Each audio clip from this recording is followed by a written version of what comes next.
যাচ্ছে। এত কিছু করে ফুলের মধু খাওয়া হলো না বাবা। শুয়োরের বাচ্চা। ওরে তোরে কই নাই রে বাবা, তোরে কই নাই, কইছি ওই চন্দনারের এই পাপ ভাইটারে শালা শালা কালা করে পুলিশ নিয়ে ওই স্বামীজি গোপন আড্ডায় হানা দিয়ে ফেলেছে।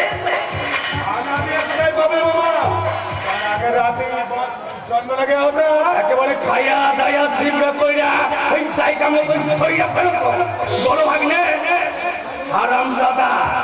কত কষ্ট কইরা ওই মেয়েটারে আমি তোর হাতে তুইলা দিলাম, আর আমি কিনা বন্ধু খাওয়া থেকে বাদ গেলাম রে বাবা।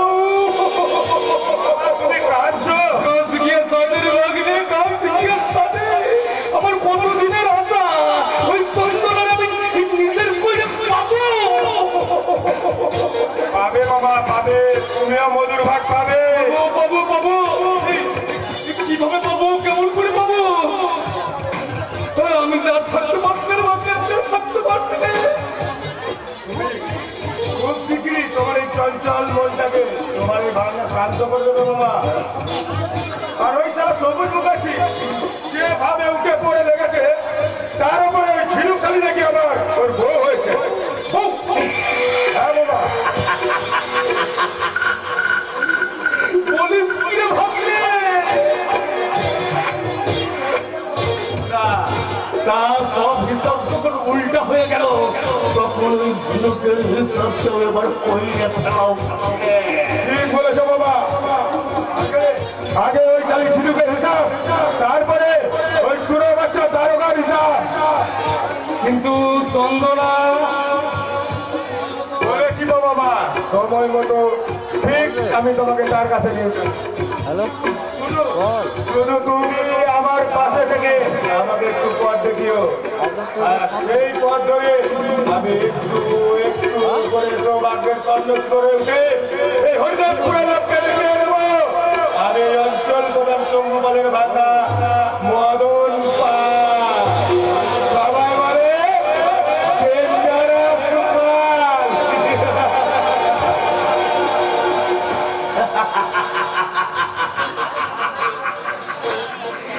রমিও মামা শকুনি, শকুনির অভিশাপে ওই দুর্যোধনের বংশ শেষ হয়েছিল।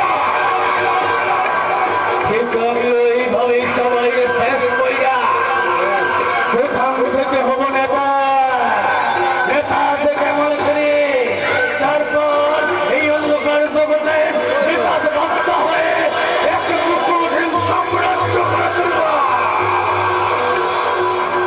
আমার সোনার পথে যে বাধা হইব, তাকে ওই সাংবাদিক চন্দনের মতো খুন কইরা ছাড়ব না।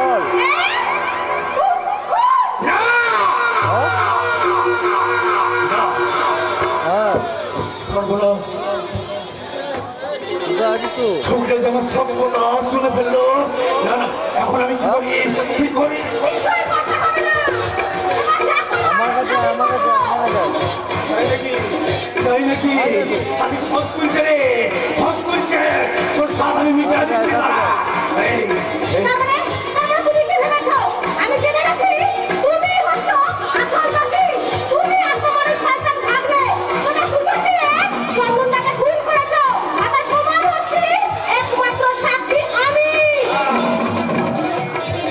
আমার আমার সব ফাঁস কইরা আমার ফাঁসের কাটে ছড়াইবো শয়তানি।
আইয়া সাক্ষী দেবে কিন্তু তুমি তো দেখে নাই তো না না না না কেউ দেখে নাই এই সুযোগে আমি মানে মানে চেষ্টা করি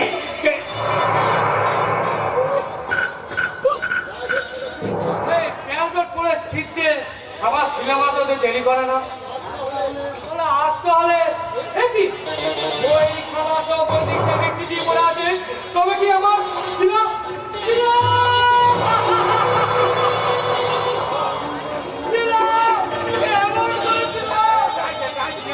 বলে কি এমন ভাবে চিৎকার করেছে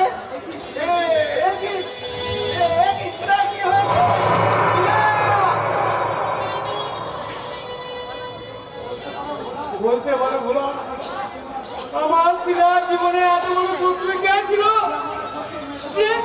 যে আমার একমাত্র শিলার মেয়েটাকে বাঁচতে দিল না বাবু না আমি আর কাঁদবো না আমি বুকটাকে শক্ত করে আমার এই শিলামাকে কোলে নিয়ে এই আদালতে সামনে গিয়ে দাঁড়াবো আদালতে কি আফসার বলে আমার একমাত্র মেয়ের ভিতরে আছে মৃত্যুদেহ খুন হ্যাঁ বড় বাবু মেজো বাবু অনুমান শিলাকে কেন শ্বাসরুদ্ধ করে খুন করেছে